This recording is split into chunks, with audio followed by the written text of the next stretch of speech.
Welcome to the Middle Room workshop. Today I'm going to show you how to solder and desolder through-hole components from any PCB. Without further ado, let's get into it.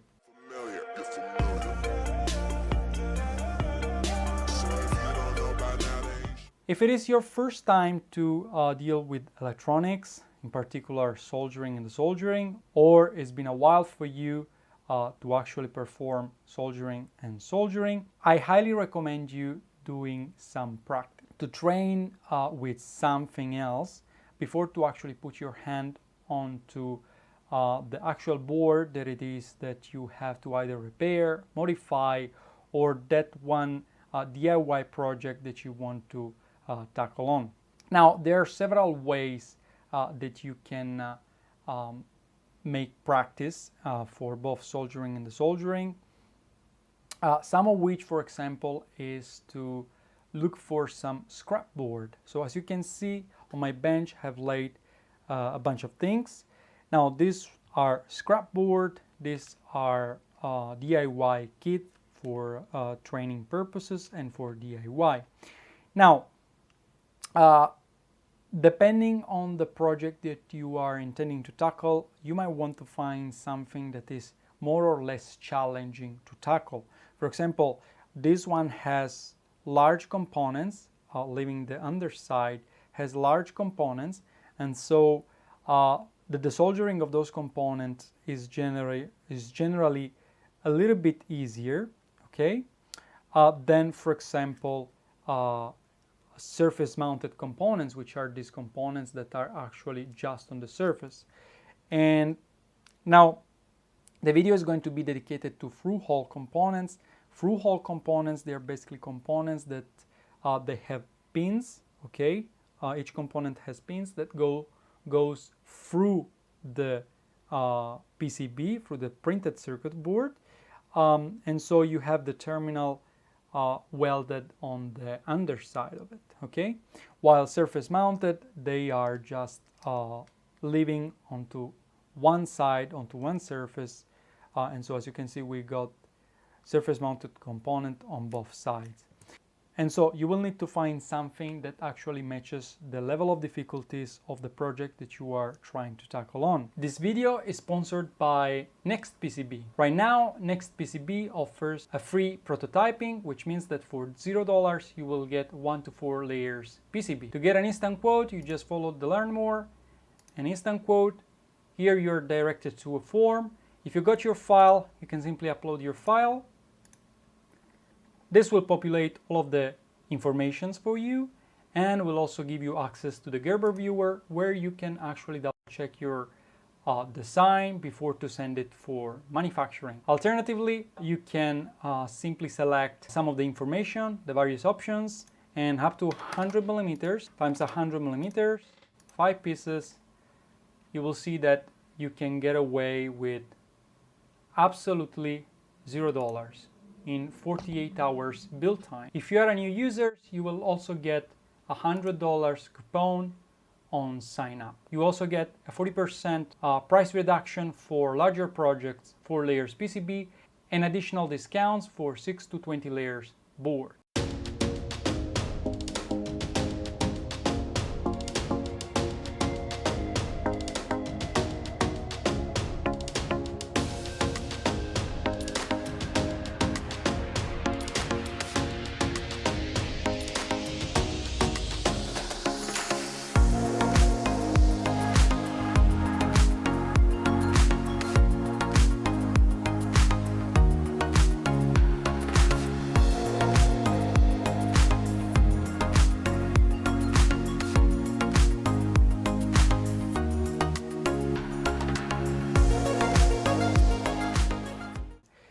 You can find simple boards like this. You can find boards that are even more challenging, like this one. And I mean, you got the idea. Now, the other thing that you can do is to go on websites like Amazon.com or Aliexpress and to buy some of those DIY kits. Now, these two are fully functioning kits. That means that once you build them up, if there were no mistakes or if no components were damaged, they should function. I think this is an FM radio and this is a counter, or some dummy board that they do nothing other than training yourself to do soldering and desoldering. This is, for example, for surface mounted components. So as you can see over here on the other side, there is nothing. And so these are a cool board to work with, because you see that we have from large to medium to very small components that you can put in there, okay? And the other thing that you can do, if you have, you can use some of those prototyping board with holes. So these are usually used for prototyping, and you can do small projects on these ones, and you can basically solder and desolder as many times as you want for training purposes. So you will need either some components or some dummy components. As you can see here, I've used this jumper. They are wires basically welded. So it is the exact same thing. The tools that you will need as a minimum, there will be obviously a soldering iron. Now it doesn't necessarily need to be with a temperature control. If you have it, it is something good. But if you don't, it's okay to get started. And then you will need the tin. Okay, this is the actual soldering material. You can see I have here two different sizes. Okay, and flux. Okay, this is for the protection of the soldering process. Okay, now I'm not going to go into the details of all of them. There are many different types, variations, sizes, so it would be a very long video, but these are the three things that you need at least. One more thing that you need as you work with your soldering iron, you will need to be able to clean the tip. So if you can put your hand on one of those rubbing balls, okay, where you can basically scrub inside, rub like this inside, it is very good. Otherwise, a wet sponge will just do the job, okay? So that's the option. Now, some tool that is not mandatory, but it might come handy, it's a pair of tweezers and one of those knives. Also, if you have a magnification lens. And then here I got some additional tools which are suited for the soldering and cleaning. This is a suction pump. So this is basically sucking the tin once you melt it down with your iron, and some wick. This is something that I normally use for cleaning. Okay. Now I'll put everything out of the way, and I will take what we are going to start with for our training. All right, so we will start our practice with this prototyping board. I place one component and a couple of dummy components, which are actually jumper. And by the way, if you don't know the name of the components, if you're interested, I can make a video in the future showing you which components are what, and eventually also to explain briefly what they are used for, okay? But for now, I will just tell you as we proceed what it is. So right now I got a resistor here welded and two jumpers, which are simply wires, okay? Now, for the soldering purpose, you can use three methods. At least you can use more, but three are the most common methods. One of which implies the use of this suction pump. So you will basically get your iron. Actually, let me zoom with the camera so you can see better.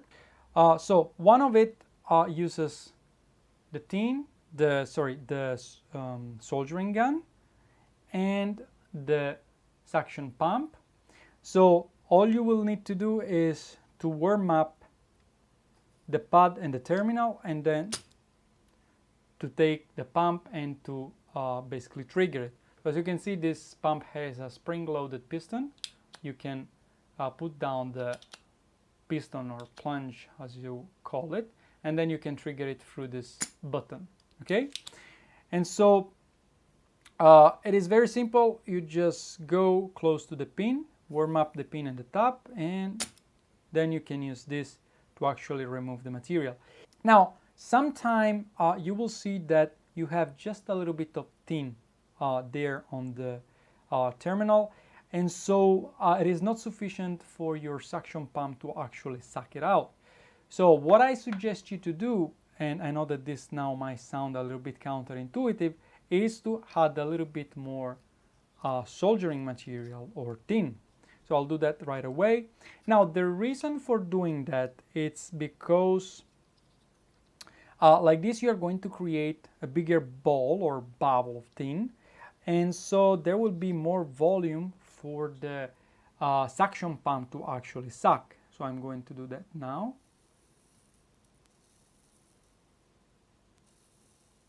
With experience, you will learn how much is enough. So I'll now load again my pump. I will warm this up. And as you can see, we got it out. I can warm it up a bit more, but we are pretty much done. Now, this is useful, but not for everything. The methods that are working better for throughout components, like this one that are passing through the board, is first of all, if they are simple components with 1, 2, or 3 pins and they're not so stiff, what you could do is to basically take your tweezers or whatever you find available for pulling from the underside, and then you can warm up the first pin and pull from the underside. Just let me grab it correctly. Yes. Oops.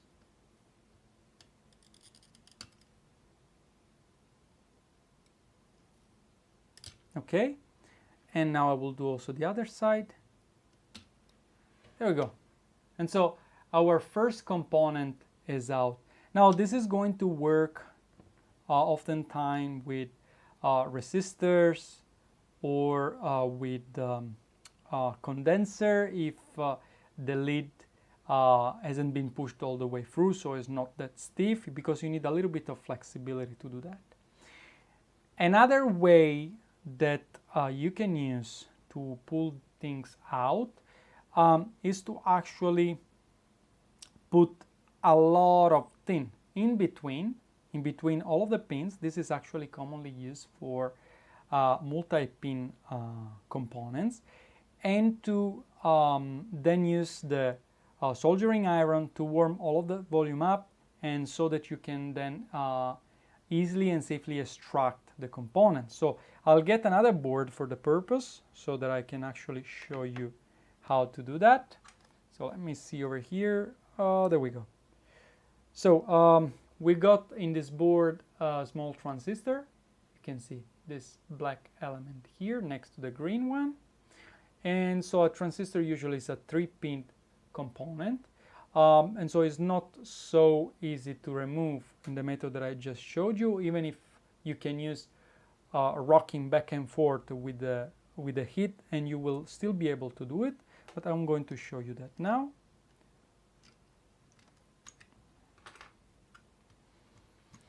And by the way, if you have one of those clamps fixture, that will make your life much easier in order to handle electronics. Now, place your board in a direction that is comfortable for you to actually access the pin that you have to access. Okay, so I think I'm going for this, like this. Okay. Okay. And now, yes, quite steady. And now this is what I'm going to do. Now, I will just show them to you. These are the 3 pins of interest, 1, 2, and 3 from the transistor that we saw from the other side.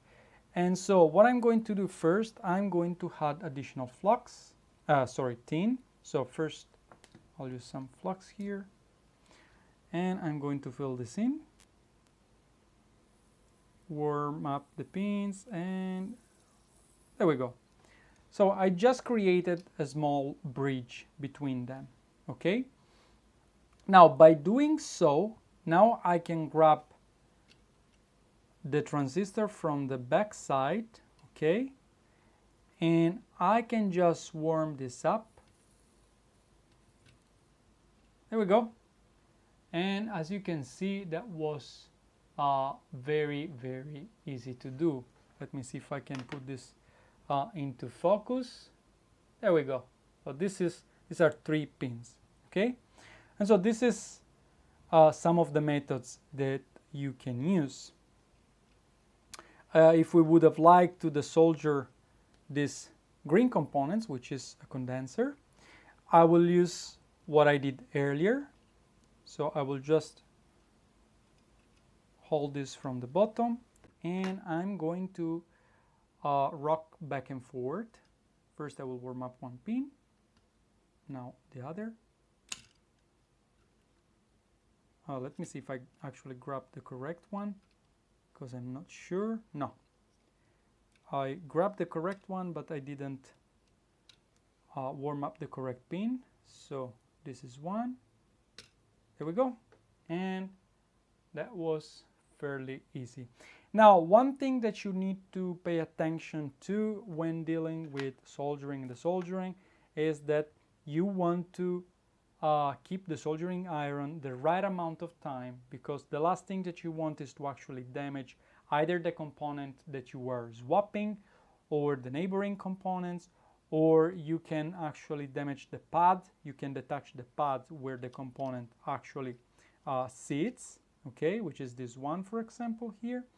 And so with practice, again, you will know how long exactly to be onto the pad and the pid in order to don't damage anything. Now, if there is tin inside of the hole and you see it a little bit difficult, again, that's where your pump will come handy. So load it, warm up this ball, for example.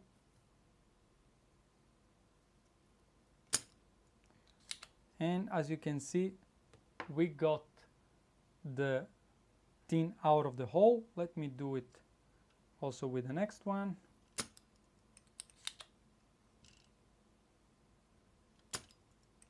Here we go.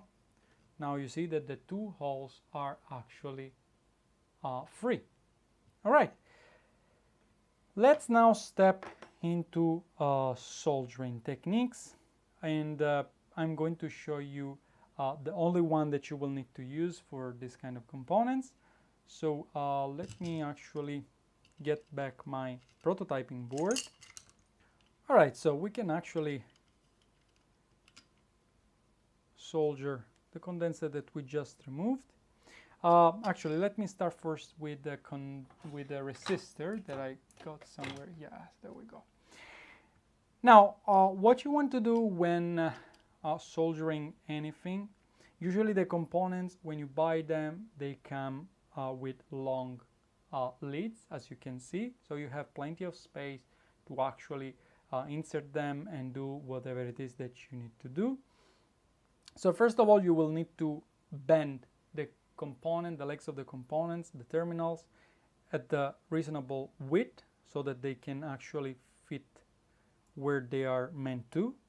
So I'm going to put this through here, as you can see.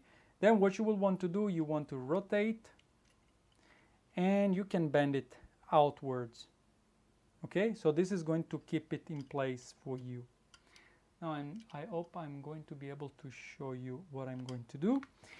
And now, depending on the size of the hole and components, I mean the terminal, and if you also have information about the current that is going to flow through, you can use more or less thick tin. As you can see over here, I got 1 millimeter and alpha millimeter. So for this, I'm going to use alpha millimeter. It will be more than sufficient.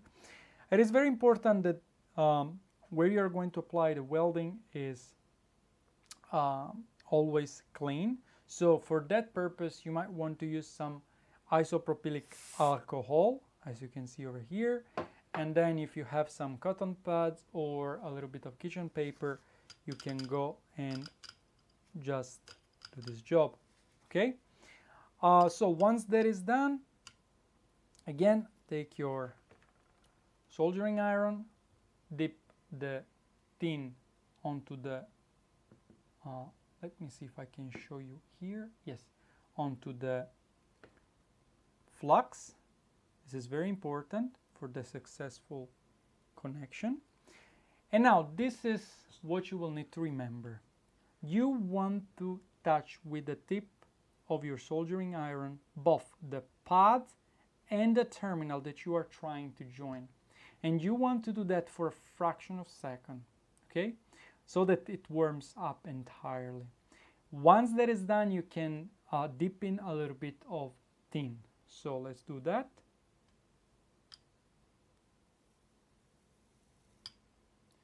And as you can see, it was very easy. Now, as you can see, the maybe we can apply a little bit more. You will want to have somewhat a conic shape coming out that will ensure that you have a decent amount of connection. So if it wasn't successful at first, you can do that again just to add a bit more. And now, as you can see, we got it perfect. Now I'll do also the other one.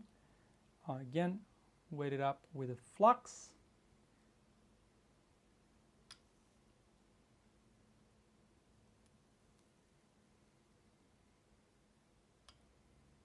Oop. There we go. And this is pretty much the way you do it. Once you're done with it, you can get a pair of tweezers and you can trim off the excess length, as you can see. So this is not going to be on the way of other components or anything else. Okay, so let's try one more time with this condenser. Let's position it somewhere, position it here. If you need, just bend a little bit the legs, terminals, so that they go through. Okay, this is for 3. Turn around and again try to bend it so that it stays in place. Okay, and we are going to repeat the same process. So again, dip your tin onto the flux, take a little bit of it. Now warm up the pad and the terminal just for a fraction of a second, and then you can put in the tin and you are perfectly good to go. Let's repeat the same for the other one. And you are perfectly good to go. So as you can see, soldering through hole components is actually fairly easy. SMD components, they are actually easier, especially with some other techniques, using some other method.